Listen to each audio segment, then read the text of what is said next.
पिछली बार fallen effect curiosity में दुनिया भर में काफी लोगों का मानना था नेल्सन मंडेला की मृत्यु जेल में हुई थी। इस एक चीज के चलते इस फिनोमेना का नाम मंडेला इफेक्ट रख दिया गया। दुनिया भर से कई सारे वैज्ञानिक और जानकारों का ये मानना है वो उन कैरेक्टर्स को जिंदा दिखा रहा है, जबकि नियम के अनुसार तो उनको वहां होना ही नहीं चाहिए।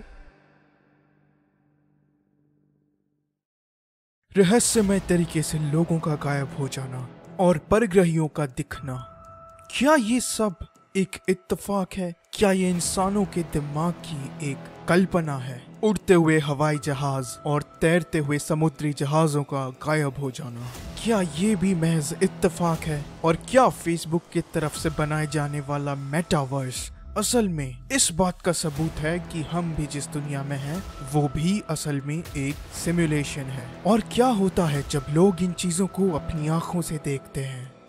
Parallel universe.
साल 2021 28 अक्टूबर फेसबुक ने अपना नाम फेसबुक से मेटा कर दिया। फेसबुक जो कि इंस्टाग्राम और व्हाट्सएप जैसे एप्स का मालिक है, उन्होंने खुद को मेटा नाम से रीब्रांड किया। और क्या है ये मेटावर्स?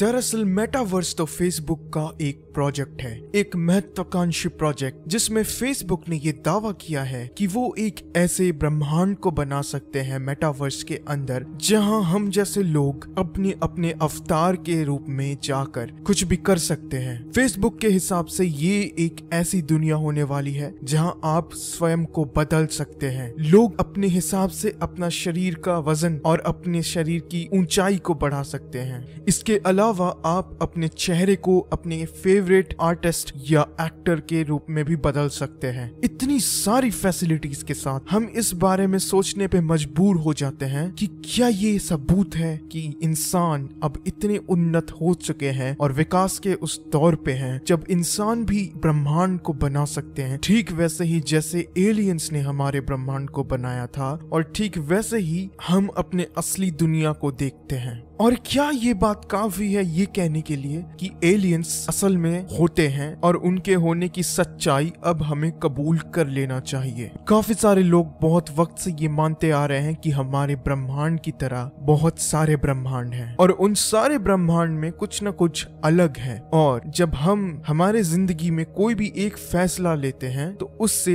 एक नई ब्रह्मांड का जन्म होता है। उदाहरण के तौर पे मान लीजिए कि आप अपने घर से बाहर आते हैं और आपके सामने दो रास्ते हैं, पूर्व की ओर और पश्चिम की ओर। अगर आप पूर्व की ओर रास्ता लेते हैं तो वहां से एक नई कहानी शुरू होती है, लेकिन अगर आप पश्चिम का रास्ता लेते तो क्या होता? ये एक नए ब्रह्मांड को जन्म देती है। और इसी तरह हमारे इस एक ब्रह्मांड से कई सारे ब्रह्मांड की शाखाएं निकलती हैं और इसी वजह से हमारा ये मानना है कि ये ब्रह्मांड एक नहीं बल्कि बहुत सारे ब्रह्मांड हैं इस दुनिया में। और इसीलिए मल्टीवर्स एक बहुत ही पॉपुलर कॉन्सेप्ट है। तो अगर हमारा ब्रह्मांड एक नहीं ऐसे कई सारे ब्रह्मांड हैं, ऐसे बहुत सारे यूनिवर्सेस हैं, तो इससे एक बात को वजन मिलती है कि पैरेलल यूनिवर्स सच में होते हैं। लेकिन अगर ये बात सच है तो इसके सबूत कहाँ हैं?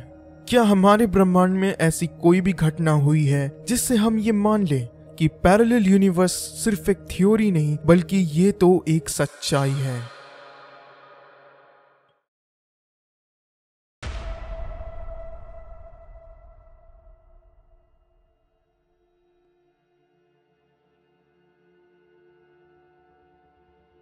भौतिक विज्ञान के दृष्टिकोण से समानांतर ब्रह्मांड उन पेचीदा विचारों में से एक है जो कल्पनाशील सम्मोहक हैं, लेकिन परीक्षण करना बहुत कठिन है। वे पहली बार क्वांटम भौतिकी के संदर्भ में उत्पन्न हुए, जो अप्रत्याशित परिणामों के लिए बदनाम है। भले ही आप अपने सिस्टम को कैसे सेट करते हैं इसके बारे में हर संभव जानकारी जानते हैं। यदि आप एक अकेले इलेक्ट्रॉन को लेते हैं और इसे एक डबल स्लिट के माध्यम से शूट करते हैं, तो आप केवल इसकी संभावनाओं को जान सकते हैं कि यह कहां उतरेगा।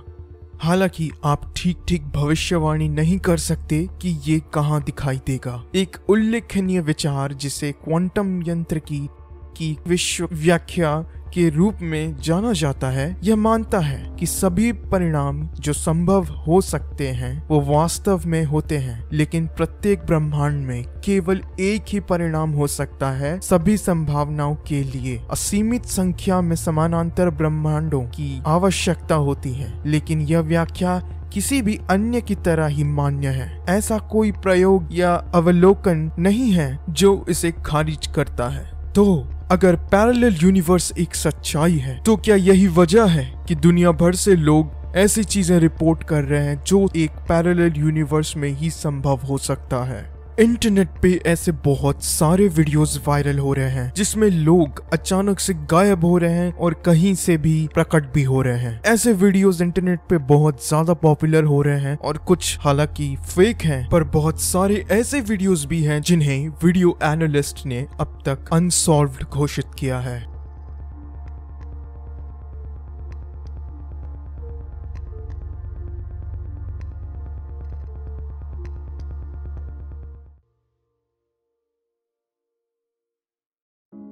इस वक्त आप एक ऐसे वीडियो को देख रहे हैं जिसे एक कार के डैश कैम से रिकॉर्ड किया गया है। इस वीडियो में एक इंसान अचानक से प्रकट हो जाता है। तो अगर इन वीडियोस में जरा से भी सच्चाई है, तो क्या ये संभव नहीं कि ये लोग अपने ब्रह्मांड से हमारे ब्रह्मांड में अचानक ही आ गए हैं? और क्या हमारे ब्रह्मांड से ऐसी कोई भी चीज है या कोई भी ऐसी वस्तु जो हमारे ब्रह्मांड से उनके ब्रह्मांड में गई हो?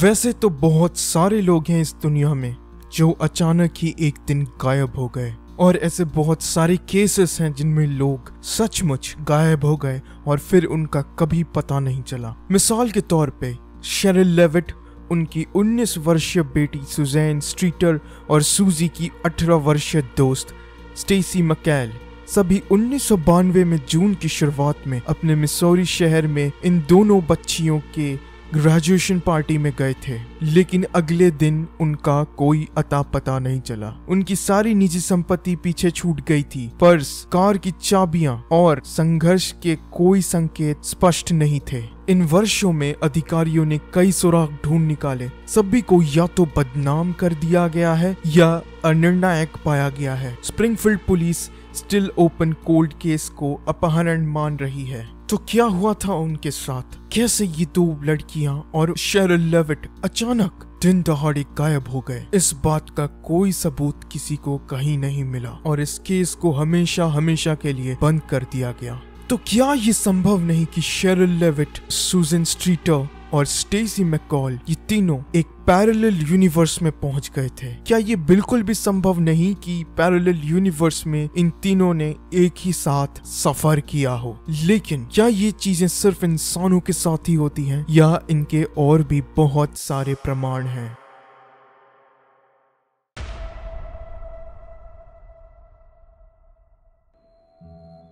साल 1911 100 यात्रियों और चालक दल के 6 सदस्यों के साथ ट्रेन ने शुरुआती स्टेशन को छोड़ दिया। हाईलैंड्स की प्राकृतिक भव्यता को पार करते हुए यात्री अपने भोजन का आनंद ले रहे थे। एक के बाद एक ट्रेन स्टेशनों से गुजरकर जब वो ट्रेन आगे बढ़ रही थी, तब भी सब कुछ भव्य और शांत था। जैसे ही ट्रेन सुरंग में दाखिल हुई, कहीं से काला धुआं उठने लगा और पूरे डिब्बे में अंधेरा छा गया और यात्रियों का दम घुटने लगा। लगा। ट्रेन के सुरंग में पहुंचते ही घना सफेद कोहरा छा गया, मानो वे किसी नए क्षेत्र में प्रवेश कर गए हों। ट्रेन धीमी हो गई और बारिश कोहरे में घिर गई। सुरंग के करीब पहुंचते ही कई लोगों ने ट्रेन को देखा, लेकिन सुरंग के दूसरी ओर से निकलते हुए किसी ने नहीं देखा। दूसरी तरफ के स्टेशन को ट्रेन के आने का इंतजार था, लेकिन वह कभी आई ही नहीं। सीधे शब्दों में कहें तो सुरंग से निकलते ही ट्रेन दिखाई नहीं दे रही थी। जेनेटिक कंपनी के प्रबंधक हैरान थे। लापता ट्रेन और यात्रियों का पता लगाने के लिए तुरंत ही एक जांच शुरू की गई। सुरंग के हर मीटर की छानबीन करने वाले रेलवे कर्मचारियों और अधिकारियों के प्रयासों के बावजूद ट्रेन कहीं नहीं थी। लेकिन ये कैसे संभव है? सबूतों के अनुसार ट्रेन शुरुआती स्टेशनों से निकल गई, लेकिन फिर बिना किसी निशान की गायब हो गई। पूछताछ के दौरान सिग्नलों और मध्यवर्ती स्टेशन से विभिन्न प्रकार के आंकड़े हासिल किए गए। दुर्भाग्य से किसी के पास इस बात का स्पष्टीकरण नहीं था कि ट्रेन और उसके यात्री कैसे गायब हो गए। तो क्या ये संभव नहीं कि उस टनल में जाते वक्त ये लोग गायब नहीं हुए, बल्कि ये तो एक पोर्टल के जरिए एक दूसरे डायमेंशन में पहुंच गए? क्या ये संभव नहीं कि ये लोग एक दूसरे आयाम में, एक दूसरे ब्रह्मांड में हमेशा हमेशा के लिए चले गए और इनका कोई सुराग किसी को नहीं मिला? फॉलन इफेक्ट क्यूरियोसिटी के अगले एपिसोड में, क्या ये असंभव है कि हमारे ब्रह्मांड में एलियंस हैं? और क्या वो सारे वीडियोस जो इस बात का सबूत देते हैं कि एलियंस हैं, उन्हें आसानी से झुठलाया जा सकता है? और क्या हो अगर एलियंस इंसानों को उठाने लग जाएं? क्या हो अगर एलियंस एब्डक्ट कर लें इंसानों को? पर असली सवाल तो ये है कि क्या ये पहले कभी हो चुका है, और क्या इसके सबूत हमें मिल सकते हैं?